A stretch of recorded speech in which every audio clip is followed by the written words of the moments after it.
Ethan Cole thought rules didn't apply to him. With his sharp mind, wealthy family name, and unshakable confidence, he had always believed the world revolved around him. But on a gray Monday morning, in a classroom that smelled faintly of chalk and ammonia, he would discover the one person who refused to bow to his arrogance, Miss Jordan Ellis. And what began as a clash of ego and authority would soon turn into a quiet revolution, one that redefined strength, integrity, and respect. The bell had just rung at Westbridge Academy, an elite private school tucked into the heart of the city. Students shuffled into the chemistry lab, their chatter filling the air like static. At the far end, Miss Jordan Ellis adjusted her glasses, her movements calm, measured, almost invisible. She wasn't the kind of teacher who demanded attention. With her modest dresses and quiet voice, many new students underestimated her. But beneath the soft tone and unassuming presence was a woman who had earned every ounce of her authority. Jordan Ellis had been a top researcher in chemical engineering before leaving the lab to teach. Few knew the full story, but those who did respected her deeply. Ethan Cole, however, was not one of them. The 17-year-old strolled in, late as usual, his designer sneakers squeaking on the tiled floor. His friends laughed at a joke he cracked under his breath, and he didn't bother apologizing as he slid into his seat. Ethan was brilliant, no one could deny that. But his brilliance carried an edge of recklessness, sharpened by privilege and unchecked by humility. He didn't see teachers as mentors. He saw them as obstacles, or worse, employees of a system that existed beneath him. And today, that attitude was about to collide with the quiet storm that was Miss Ellis. The lesson began with Miss Ellis explaining the concept of chemical equilibrium. Her voice was steady, calm, weaving through formulas and diagrams. Students scribbled notes, though Ethan leaned back in his chair, smirking. Equilibrium, she said, writing on the board, is about balance. It's a dynamic state where forward and reverse reactions occur at equal rates. A delicate push, and the whole system shifts. Ethan raised his hand lazily. So basically, it's like politics, right? Whoever pushes harder wins. A few students chuckled. Miss Ellis looked at him, her expression unreadable. Not quite. In science, balance isn't about power, it's about stability. The stronger force doesn't always prevail. Sometimes, subtlety reshapes the entire outcome. Ethan shrugged. Still sounds like politics to me. The class laughed again. But Miss Ellis continued unfazed. She had dealt with sharper disruptions before, but Ethan wasn't finished. As the experiment began measuring reaction rates with a catalyst, he deliberately mishandled the beaker, sending a splash of solution onto the desk. His friends snickered, while others gasped. Oops, Ethan said, grinning. Guess chemistry isn't for everyone. That was when Miss Ellis turned. Her voice remained calm, but her eyes locked onto his with a steadiness that silenced the room. Mr. Cole, she said, if you'd like to test the limits of chemistry, we can do so safely. But if your goal is to mock the lesson, then understand this. Arrogance may break glass, but it will never bend steel. When the brains of the one sow, where the brains of the one sow. The class froze. For the first time, Ethan's smirk faltered. The days that followed became a battlefield of subtle power. Ethan challenged her at every turn, interrupting lessons, questioning her authority, mocking assignments. His friends fueled the fire, amused by the rebellion. But Miss Ellis never raised her voice. Instead, she countered with precision, turning his challenges into lessons. When Ethan tried to derail a lab with a sarcastic question about explosions, she calmly handed him protective goggles and asked him to demonstrate his theory, safely forcing him to retreat. The more he pushed, the more her composure highlighted his immaturity. Yet beneath the surface a storm brewed.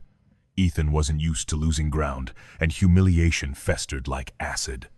At home, his wealthy parents excused his behavior, calling him spirited. At school, teachers often gave in to avoid confrontation. But Miss Ellis was different, and that difference made her dangerous in his eyes. One afternoon, he decided to cross the line. It was a Thursday. The air was thick with the smell of ethanol from a lab experiment. Miss Ellis had assigned group work, and students clustered around benches. Ethan, bored and restless, opened his laptop. Instead of working, he hacked into the classroom projector, replacing her slideshow with a mocking caricature.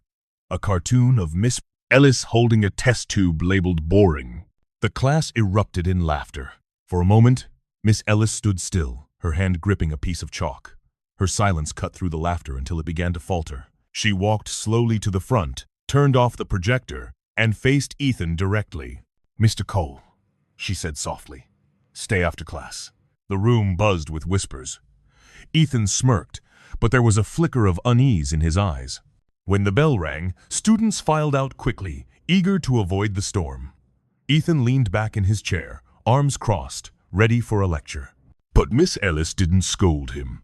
Instead, she placed a file on his desk. It was thin, worn, but official. "Do you know what this is?" she asked. Ethan frowned. "Some boring paperwork?" She opened it, revealing photographs and documents. "This is the patent I filed 15 years ago. The catalyst you use in every single experiment here. The one in your textbooks, that was my research. My name is on it." Ethan blinked. "You invented it?" She nodded. "I walked away from a career in research to teach. Not because I couldn't keep up, but because I realized the world doesn't change through titles and accolades. It changes through minds, young minds who learn integrity before arrogance rots them." Her voice hardened. "You have brilliance, Ethan. But brilliance without integrity is a weapon that destroys its own wielder. You think I am small because I stand at this board instead of a laboratory podium. But the truth is, I chose this battlefield. And you, Ethan, are not my enemy. You are my responsibility." For the first time, Ethan's arrogance cracked. He stared at the papers, then at her, struggling to form words. The following weeks were quieter. Ethan still made jokes, but they lacked venom. He still questioned lessons, but now his tone carried curiosity rather than mockery. The class noticed. His friends teased him, but he brushed them off. Something had shifted inside him. One day, Miss Ellis announced the annual science fair. Students were to form teams and present projects that applied chemistry to real-world problems. Ethan surprised everyone by volunteering first. "I'll work alone," he said. "I have an idea." And for the first time, Miss Ellis saw sincerity in his eyes. The day of the fair buzzed with excitement. Parents, teachers, and judges filled the hall. Projects lined the room: volcano models, water filtration systems, alternative fuels. When it was Ethan's turn, whispers spread. The arrogant tech prodigy working solo? People expected another flashy stunt. But Ethan stood at his booth with a simple setup: a water purification system using a catalyst inspired by Miss Ellis's research. His presentation was clear, thoughtful, and humble. He spoke not about himself, but about the importance of access to clean water in underdeveloped communities. When the judges asked where he got the idea, he looked across the room at Miss Ellis. "My teacher," he said simply. "She taught me that strength isn't in privilege. It's in integrity and in using what you know to help others." The room fell silent. Then applause erupted. Miss Ellis didn't smile broadly or clap the loudest. But in her steady gaze, Ethan saw the approval he hadn't realized he had been searching for all along. Months later, Ethan's project won recognition beyond the school. He was invited to present it at a citywide innovation conference. Yet, when asked about his greatest inspiration, he didn't mention his wealthy family or his own intelligence. He spoke of a teacher with an unassuming presence, a woman who had once been mocked in her own classroom but who had chosen to stand firm not with anger, but with quiet brilliance. And that was when people began to whisper not about Ethan Cole, the prodigy, but about Miss Jordan Ellis, the trailblazer whose revolution began not in a laboratory, but in a classroom. In a world obsessed with power, prestige, and privilege, the true revolution wasn't loud. It wasn't brash. It was steady, quiet, and unyielding. It was a teacher standing her ground. It was a student learning humility. And it was the lesson that brilliance without integrity is nothing more than a fragile flame destined to burn out. But brilliance with integrity? That can light the world.